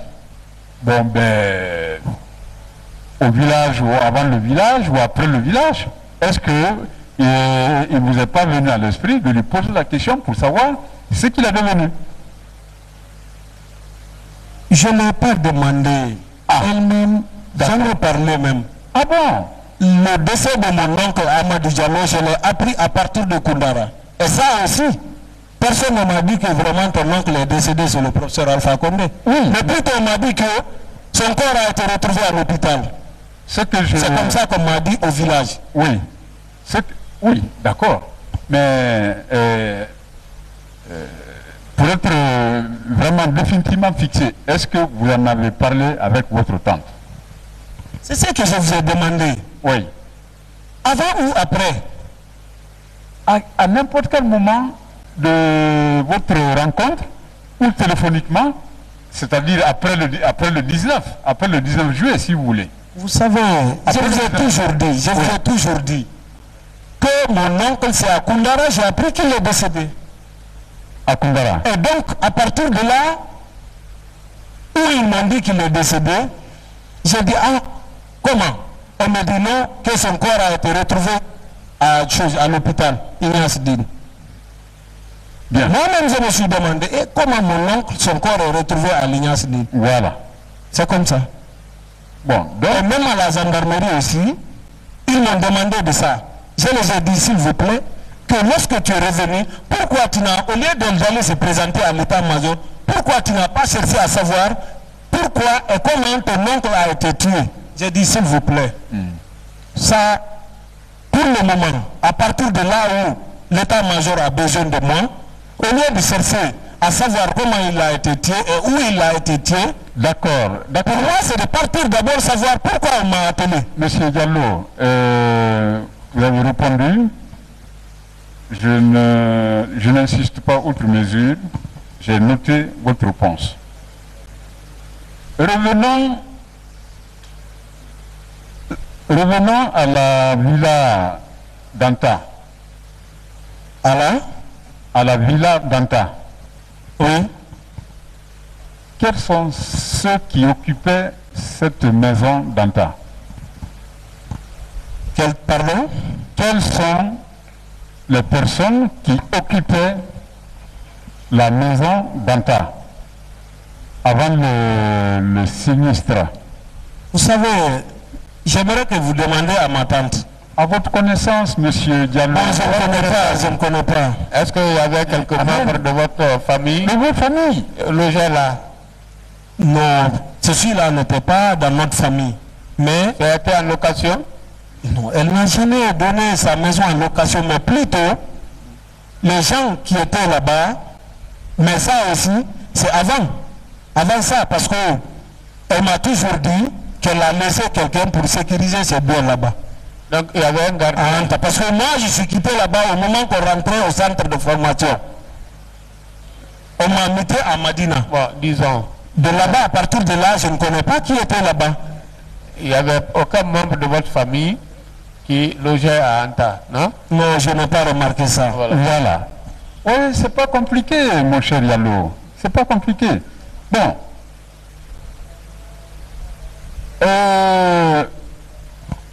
Vous avez été entendu à l'enquête préliminaire, mais il y a un passage qui m'a intéressé particulièrement. Vous avez dit, lorsque j'ai été entendu, oui. Ils ont fait la saisie, oui. Ils m'ont remis le procès verbal, je l'ai relu moi-même. Oui. J'ai trouvé qu'il y avait des choses qui ont été ajoutées, oui. que je n'avais pas dites. Oui. Ils ont corrigé. Lorsque j'ai demandé, oui. J'ai dit non, je ne signe pas. Voilà. Parce que vous avez ajouté des choses que je n'ai jamais dit. Donc ils ont retranché, oui. Ce que vous n'aviez pas dit. Oui. Et après ils sont revenus. Oui. Et vous avez contrôlé à nouveau. Oui. Et vous avez trouvé que c'était conforme à vos déclarations. Oui. Et c'est seulement à la suite de cela que vous avez signé. Oui. On est d'accord? Oui. Qui m'en soit donné acte primitif, Monsieur le Président? S'il vous plaît, Monsieur le Président, je peux parler? C'est fini. Moi, je peux parler? Vous avez dit c'est fini. Vous voulez dire quoi? C'est que le maître dit aussi. S'il vous plaît. Je vais l'aider un peu. Parce que au moment qu'on m'auditionnait à la gendarmerie, il n'y avait pas la machine à côté. Les manuscrits. D'après tout, le lendemain, on m'envoie des copies qui sont saisies dans l'ordinateur. J'ai trouvé qu'il y a eu plein de modifications. J'ai dit non, je ne signe pas. Le gars est reparti. Dès qu'il est reparti, il a ramené d'autres choses où ils ont tiré les choses qu'ils ont augmentées dedans. J'ai signé, ils sont repartis. Donc, ce qu'ils ont fait encore après, je ne sais pas. Peut-être ils peuvent avoir ma signature seulement et modifier d'autres choses encore. Voilà, M. Diallo, s'il vous plaît, maître. Oui. Écoutez, M. Diallo. Oui, maître. Oui, monsieur le président. Pardon. Le procès verbal d'enquête préliminaire vous a été soumis à la gendarmerie pour signature. Vous l'avez lu. Vous avez contesté certains passages. Ils l'ont repris. Après reprise, vous avez lu et vous avez signé, c'est ça? Oui. Voilà, c'est ce qui demande. Voilà, c'est tout. Voilà, la Cour vous en donne acte. Voilà, merci monsieur le président. C'est simple, simplifier les choses. Quand c'est compliqué, la tête, on est confus dans la tête et c'est pas bon. Voilà. Simplifier. On parle plus simplement possible. On se donc,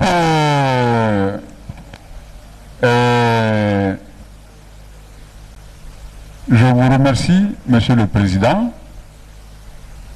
Les autres questions ont déjà été posées par mes deux brillants confrères. Bon, ben, je vous épargne de n'importe quel commentaire. Et merci encore une fois, monsieur le président. Oui, monsieur le président. Oui, merci, maître. Attends, la partie civile n'est pas finie. Monsieur le président. Oui. L'accusé Youssouf vient de déclarer qu'aucun membre de la famille n'occupait la maison de Anta. Voilà, je voudrais... Moi, j'ai toujours dit que je ne connais pas. Parce que moi, je n'étais pas à Anta. Et ce n'est pas obligatoire. D'accord. Mais à chaque fois qu'il y a telle chose, ça dit la maison quelqu'un, ce n'est pas obligatoire de me rendre compte. Donc, vous ne savez pas s'il y avait un membre de la famille était logé à... Là, je ne sais pas. Sur ce point précis, monsieur le président, je voudrais interpeller madame Fatou Badjar pour qu'elle dise à la cour qui occupait la maison de Anta. Avec votre permission. Voilà, madame Fatou. Levez-vous, votre tante va s'asseoir. Voilà.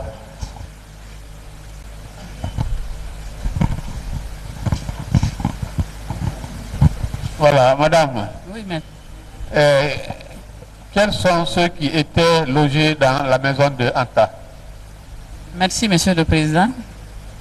C'est un tablier et un autre vendeur qui était à Anta que j'avais mis là-bas. Pendant 3 ans, ils sont là-bas. Pendant 3 ans. Ils sont pas de la maison. Pas de locataires. Ils étaient pour garder. Pas de locataires. Mais ils étaient avec leur famille. Hein? Ils étaient avec leur famille là-bas à l'annexe. À l'annexe? Oui. La maison principale est là? La maison principale, il n'y a personne. En haut, il n'y a personne. J'ai laissé les clés pour nettoyer. Voilà. En cas de parce que des fois, l'eau peut déborder dans les robinets aussi pour couler là-dedans. Donc, j'ai laissé en cas. Ce sont eux qui étaient là-bas. Pour vérifier tout ça, là, comme ils n'ont pas confiance, ils sont logés, je vous dis, avec le commandant de l'ECO 4. On a le même mur.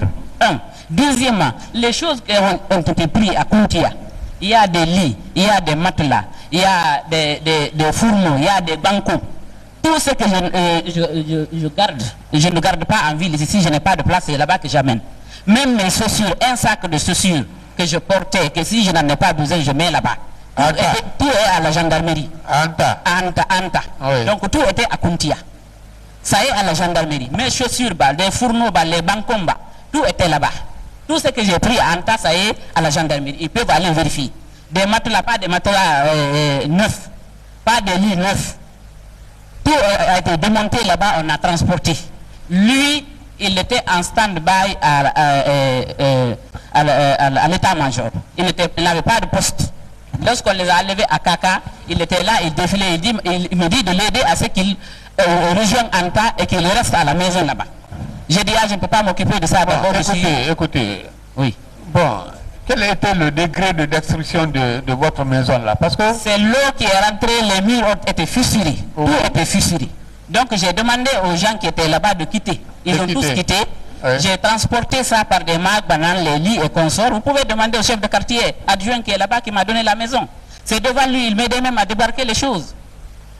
Les lits et tout ce qui était à Anta, vous avez tout transporté. J'ai tout transporté. Ça, avant que vous ne rencontriez Agibou. avant que je ne rencontre Agibou, ça restait des choses. J'avais des ciments à transporter. Lorsque j'ai sorti les bagages, il y avait du ciment, du fer à béton qu'on devait transporter. Lorsque Agibou m'a trouvé en train de discuter le Mag Banal là, il m'a dit qu'il peut me trouver les pick-up. C'est à ce moment qu'il m'a laissé les pick-up. Deux fois, je prenais d'autres chauffeurs pour prendre le ciment. Même il y avait même le ciment qui était dans les pick-up là. J'ai dit d'attendre de laver et aller chercher les pick-up à la maison. C'est comme ça ils ont lavé les voitures là à la maison là-bas. J'ai dit à Agibou de venir chercher. Deuxièmement, je vous ai dit, c'est le 12 que je me suis rendu à Koundara Centre pour appeler celui-là pour lui dire que je suis rentré.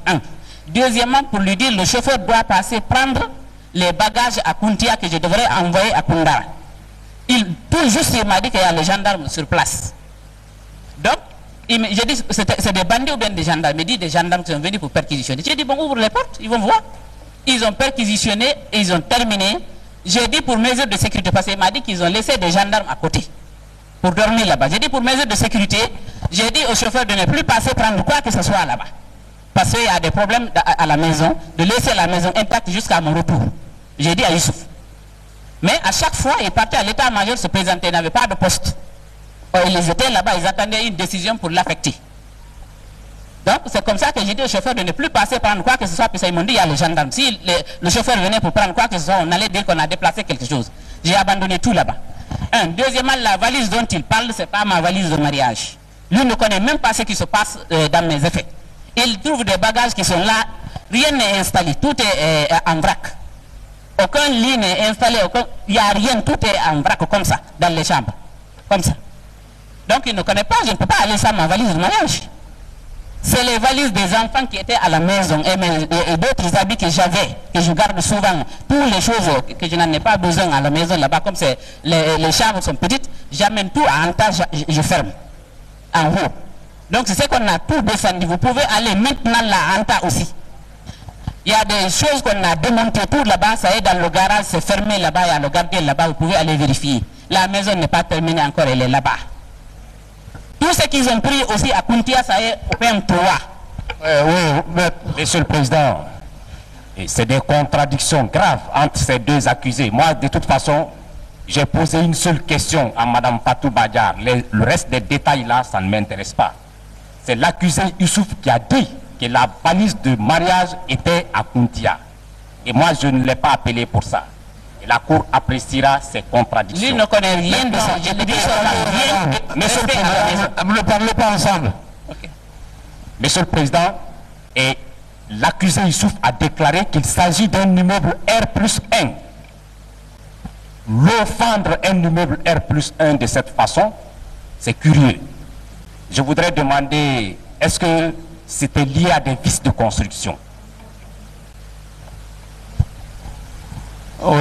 Oui. Selon elle, est-ce que c'était lié à des vices de construction? On a parlé toujours des eaux. Oui, mais Monsieur le Président, je suis curieux que, quand même, l'offendre comme ça, les murs d'un immeuble R+1, un bâtiment en dur. Hein, Monsieur le Président, et R+1, la maison ne s'est pas écoulée? Je voudrais avoir des précisions, si Monsieur vous me le Président, permettez. Juste sur ce point. J'ai même fait la déclaration de la maison qui se trouve à Anta. Il y a Maître Doumbouya qui m'a posé la question. La maison, il y a combien de chambres là-bas? Il m'a demandé de décrire la maison. Je vous informe aussi qu'ils ont envoyé quelqu'un là-bas clandestinement chez moi, à Anta. Ils ont trouvé le gardien là-bas. Le monsieur est parti, il est venu directement pousser le portier, il est rentré, il a trouvé le gardien avec un ingénieur qui était là-bas. Dès qu'il est venu, il est rentré directement dans la maison. L'autre dit, mais où vous allez? Où vous allez? On l'a arrêté, on l'a intercepté. Il dit, non, Fatou n'est pas là. Fatou n'est pas là. Il dit, ah, tu ne connais pas où elle est? Tu as vu la maison là n'est pas couverte. Les tôles sont, dans le garage. Les bagages, tout ce qu'on a démonté, tout ce qui est là-bas, ça est dans le garage. Le monsieur est rentré brutalement dans la maison. Il a une barbe comme ça, et qu'il avait un truc comme un élage, qui se dit Tierno Diallo, qu'il me connaît, et je m'appelle Fatou. Il dit, si tu la connais, où elle loge? Le monsieur n'a pas pu dire où je loge. Donc, c'est hier, c'est le lundi qu'on m'a rapporté ça. J'ai envoyé ma soeur, je lui ai dit d'aller demander très bien ce qui s'est passé là-bas. Hier, à la visite aussi, elle est venue, elle m'a expliqué ce qui s'est passé. il dit, je l'ai demandé, vous avez demandé son numéro de téléphone et son nom. Il dit non, il s'appelle Thierno Diallo. Il parle même pas Poulard très bien. Il dit qu'il s'appelle seulement Thierno Diallo. De me dire ça. Je vous informe ça aussi. S'ils veulent aller perquisitionner ou bien aller voir, ils n'ont qu'à faire un transport judiciaire. Allez voir la maison. Je suis logé avec un officier de la gendarmerie. Ils n'ont qu'à aller voir. Ils n'ont qu'à aller voir au lieu d'aller dans des gens clandestinement comme ça. Monsieur le Président, ça ce sont des détails qui n'ont rien à voir avec la question que j'ai posée. On ne peut pas avoir des gens comme ça. S'il vous plaît, vous voulez savoir si c'est les eaux, hein, oui, qui ont provoqué la destruction de l'effondrement, oui, ou alors c'est par vice de construction. Oui. C'est pas cela que vous ça, avez... Monsieur le Président. Voilà. Oui. C'est par quoi? Par suite de quoi? C'est par les eaux, Monsieur le Président. Voilà, ça fait 3 ans comme ça, les eaux là m'embêtent. Mais cette fois-ci, ils sont venus fissurer les murs. Voilà. J'étais obligé d'aller Monsieur le tout Président, tous les effets se trouvent à la gendarmerie. Voilà. Une dernière question d'élucidation sur ce point précis. Madame, souvenez-vous que lors de votre interrogatoire ici, vous avez décrit vous-même la maison de Anta, répondant à une de mes questions. Mais je rappelle que votre description est à l'opposé complet de la description faite par M. Issouf. Vous n'avez jamais dit ici que c'est un immeuble R+1. Qu'est-ce que j'ai dit? Ok. La Cour appréciera. J'ai fini, Monsieur le Président, avec Madame Fatou. Voilà, une dernière question. Est-ce que les locataires, puisque ce ne sont pas des locataires, elle le dit, des occupants, est-ce que des meubles appartenant à des occupants ont été endommagés également? Je vous ai bien dit que l'eau est rentrée, ils ont fissuré les murs, tout derrière, tout. La maison, la fondation était mal faite. Parce que ça s'est passé derrière moi, j'étais en Europe. Non. Ils ont fait ça derrière moi. Monsieur le Président, ça n'est pas ça. Je veux savoir. Bon, les occupants qui sont là... Les occupants, je les ai tous dit de quitter la maison. Ils ne sont plus là. Ils sont plus là, ils ont quitté avant qu'on démolisse la maison. Monsieur le Président. Le bâtiment est démoli complètement. Le bâtiment était démoli, j'ai payé tous les matériaux de construction, j'ai amené ciment et fer à béton, j'ai laissé ça ici pour aller à Koundara. Les travailleurs étaient là sur place. Donc c'est pour, pour reprendre la construction. Oui, pour reprendre oui. Il y a des murs murs qu'on a fait descendre, il y a une partie des murs qui reste. Qui reste? Oui, c'est comme ça. Vous pouvez aller voir. Je n'insiste pas, moi j'ai fini avec elle. Et je voudrais demander et poser une question à l'accusé Issouf. Oui, monsieur Diallo. Voilà. Madame, allez à votre place. Issouf Diallo, vous avez pris position. Je peux m'asseoir, s'il vous plaît? Oui, asseyez-vous. Vous avez pris position, en tout cas si je me réfère à votre PV du 9 août 2011, vous avez pris position à votre QG de Kountia le 18 juillet. Mais à cette date, je vous le dis bien, à cette date, si je me réfère aux déclarations de votre tante, Madame Fatou Badiar, elle n'était pas à Conakry. Elle était dans son village de Saraboïdo. Oui. Voilà, et vous déclarez que c'est le 19 que votre tante vous a appelé. Et vous êtes... Madame, Monsieur le Président, je ne veux pas engager de polémique avec Madame Fatou Badiar. Madame. Je ne veux pas qu'elle m'interpelle lorsque je pose des questions. Madame Fatou. Voilà. J'ai du respect pour vous et la considération pour moi. Parce que je ne vais pas interrompre vos avocats. C'est compris, hein? Ne revenez plus sur ça. Hein? Et je m'adresse à l'accusé, il ne souffre pas à vous. Voilà. Je dis... Voilà, c'est encore long ce que vous avez... Monsieur le Président, c'est pas long. Et si c'est l'heure de la pause, je peux revenir après. Voilà, c'est pour ça. Voilà, l'audience est suspendue, elle sera reprise à 15h.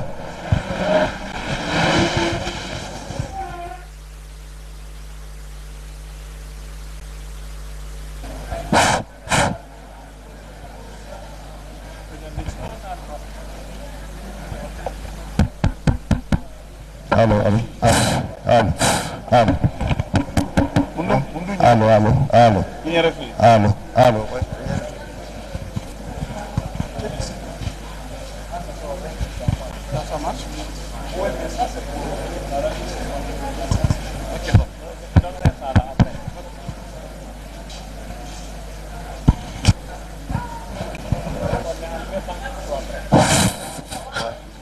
Veuillez vous asseoir, s'il vous plaît.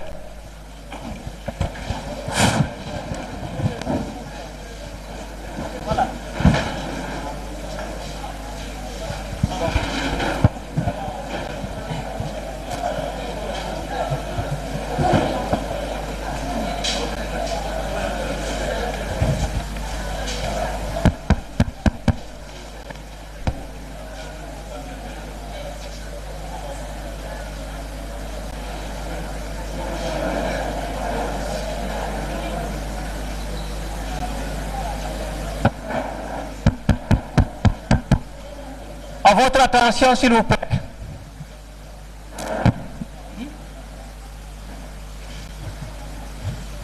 Nous avons un communiqué à porter à votre attention. C'est avec beaucoup d'émotion et de tristesse que la famille judiciaire vient d'être informée du décès d'un brillant avocat français qui a aimé notre pays et contribué de manière remarquable à la refonte de notre barreau.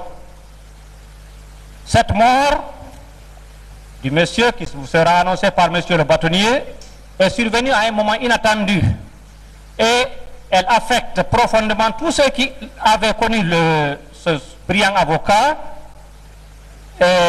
tant il était sympathique et engagé dans la lutte pour la défense des droits de l'homme et du triomphe du droit. Pour toutes ces raisons, l'occasion nous paraît opportune de donner la parole au barreau de Guinée pour y dire quelques mots par l'intermédiaire de son nouveau bâtonnier, Maître Boubacar Bari, qui vient d'être brillamment élu, pas plus qu'hier. Monsieur le bâtonnier, la Cour d'appel vous félicite pour votre élection et vous donne la parole pour votre intervention. Je vous remercie, Monsieur le Président, de me donner la parole, que je prends en ma qualité du tout nouveau bâtonnier de l'Ordre des avocats de Guinée, avec à mes côtés quelques membres du Conseil de l'Ordre. Cette prise de parole, juste au lendemain de mon élection, avant même la passation de service, peut vous paraître bien hâtive, mais elle est juste dictée par un événement douloureux. Monsieur le Président, l'occasion est opportune pour que du haut de cette tribune, je rende hommage à Maître Cyril Ossou-Kouiki, bienfaiteur et ami du barreau de Guinée. Mon émotion est si vive que je ne sais trop comment revenir sur ce terrible drame que je vous ai annoncé le week-end dernier. Mais faute de pouvoir faire autrement, il faut bien que nous nous rendions tous à l'évidence. Notre regretté confrère Cyril Kouikoui s'est éteint à Paris le 19 janvier dernier des suites d'une longue maladie. Il est sans conteste l'un de ceux qui ont le plus montré leur attachement à notre barreau, qui par reconnaissance lui doit bien ce dernier hommage. D'origine béninoise, Maître Kouikoui était avocat au barreau de l'Essonne. Il était spécialiste en droit des personnes et droit de la responsabilité civile. Membre du Conseil de l'Ordre et des commissions relations extérieures et formation, il était également chargé de cours à l'antenne Val-de-Marne de l'école de formation du barreau de Paris. Grand panafricain, sa vie durant, notre confrère s'est toujours efforcé de partager avec les barreaux d'Afrique francophone l'image expérience acquise en France, son pays d'adoption. Et c'est cette foi en une Afrique d'espérance, une Afrique prometteuse, qui le conduira avec des confrères de son barreau et d'autres amis à créer l'association dénommée Afrique Droit, dont il sera tour à tour le président puis le secrétaire général. Il était donc l'un des promoteurs et animateurs de cet extraordinaire outil d'échange des savoirs, partenaire depuis et de manière constante du centre de formation en Afrique des avocats francophones, à la création duquel il a activement œuvré en 1993. À l'origine du jumelage du barreau de l'Essonne avec le barreau du Bénin en 1993, notre regretté confrère a, en 2006, encouragé son association à signer avec la majeure partie des barreaux d'Afrique francophone un accord de partenariat pour la formation professionnelle. Acquis à la cause de notre barreau dont il a été toujours l'un des premiers soutiens, grâce au bâtonnier Abdoul Kabele Kamara qui le lui avait fait découvrir et aimer, Maître Kouikoui s'était particulièrement investi lors des sessions de formation organisées à Conakry du 25 octobre au 7 novembre 2004 et du 7 au 12 novembre 2005 par son association. Au cours de la session de formation de 2004, il était intervenu sur le thème de la rédaction d'actes judiciaires et il avait énormément contribué à la préparation et à l'organisation du premier concours d'art oratoire du barreau de Guinée en compagnie des bâtonniers Jean-Marie Beckham, Jean-Louis Palus du Palus Africanus, Pierre Latournerie, Hubert de Boissy et j'en passe. Lors de la session de 2005, il avait animé le thème la responsabilité et la réparation du préjudice corporel. Il avait aussi organisé avec Maître Javier Jean Keita le second concours d'art oratoire de notre barreau.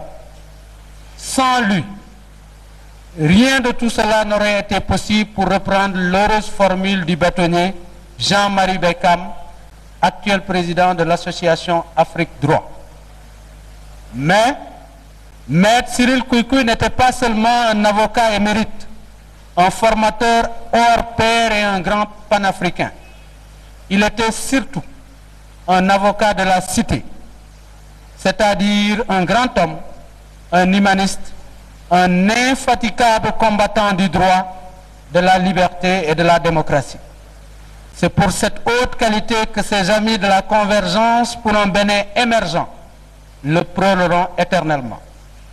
Jusqu'à la fin, nous nous souviendrons de son sourire amical, de sa grande tolérance, de son sens illimité du partage et de sa sublime humilité. Le barreau de Guinée reconnaissant adresse ses condoléances à sa famille, à l'association Afrique et Droit, au barreau de l'Essonne et à tous les confrères éplorés. Le Conseil de l'Ordre des avocats de Guinée et le barreau vous remercie et vous prie, avec la permission de Monsieur le Président, parce que la séance de la Cour n'est pas encore ouverte pour l'interrompre, de bien vouloir observer, vous tous, une minute de silence en hommage à ce généreux pédagogue qui a donné toute sa vie durant et qui savait rendre son discours accessible à tous.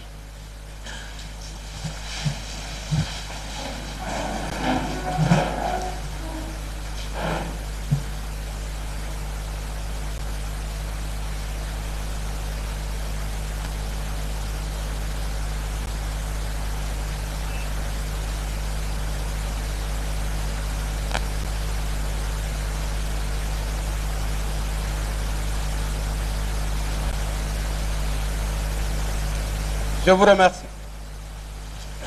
Juste pour terminer, qu'il me soit également permis de profiter de l'occasion pour, avant la cérémonie solennelle de mon installation, remercier tous les avocats.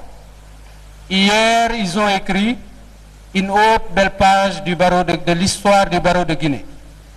Je n'ai jamais douté pour ma part en la capacité de mes confrères à transcender toutes leurs différences subjectives et irrationnelles afin de privilégier les intérêts de leur corporation. Puisse leur conduite responsable et constructive irradier sur tous les autres segments de notre société. Maintenant que les élections ordinales sont terminées, j'invite tous les confrères à travailler à la consolidation de notre indépendance, à la mise en place d'un barreau plus qualifié, parce que mieux formé, plus innovant parce que moderne, plus vertueux parce que moralisé, plus respecté parce que crédible. Mes chers confrères, vous vous en doutez, notre premier défi, c'est celui de notre qualification. L'état de droit et ses corollaires, le droit à la défense, le droit à un procès équitable, ne peut être une réalité que s'il est exercé par des avocats compétents. Quant à vous, Monsieur le Président de la Cour d'assises, je mesure l'intensité de la charge qui pèse sur vos épaules. Les attentes sont fortes. Puisse le bon Dieu vous inspirer et inspirer tous les acteurs de cette Cour. Que la seule faiblesse du droit soit de ne croire qu'au droit. Je vous remercie. Nous remercions vivement Monsieur le bâtonnier, le nouveau bâtonnier du barreau de Guinée, et nous vous remercions aussi de votre attention. Que l'âme du défunt repose en paix. Et merci encore une fois et nous nous retirons avec votre permission pour la reprise des assises. Merci.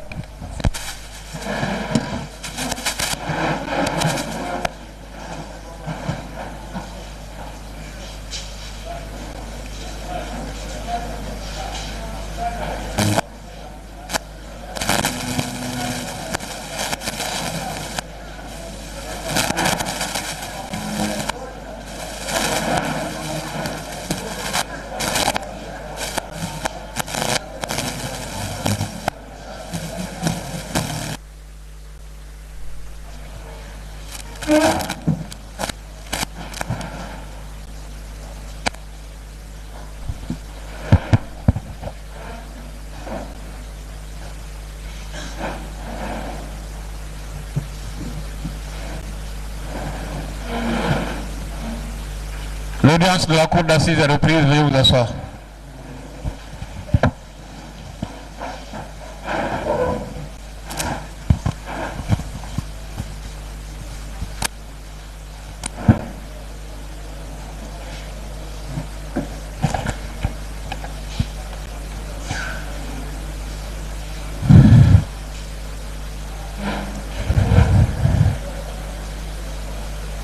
MDL chef Youssouf Diallo à la barre.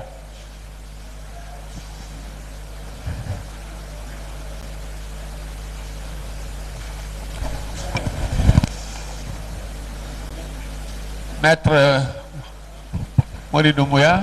Oui. C'est le président. Je peux m'asseoir? Oui, asseyez-vous.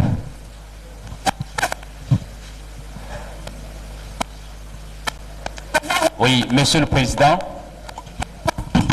il résulte des termes du PV d'interrogatoire de l'accusé. Information droit qui vous a conduit dans les méandres de ce débat à la cour d'assises de Conakry avec la comparution du marji-chef Youssouf Diallo, neveu de Madame Fatou Badiar Diallo, présenté par l'accusation comme étant instigatrice principale de ce dossier attaque au domicile de Monsieur le Président de la République. Je pense que son témoignage vous a particulièrement édifié sur ses pérégrinations entre Conakry, Koundara, mais aussi Kountia, ses relations présumées avec Monsieur Baouri, en tout cas selon les enquêtes préliminaire qui serait un des financiers de cette opération. Je pense, mesdames et messieurs, que les travaux se poursuivent ici même à la cour d'assises de Conakry et ce sera après monsieur Youssouf Diallo, ce sera le tour de Mohamed Komara alias Rambo de comparaître dans cette session de la cour d'assises de Conakry. Gide vous a été proposé par Abdoulaye Djibril Diallo. Merci d'avoir pratiqué le réseau synchronisé radio et télévision guinéenne.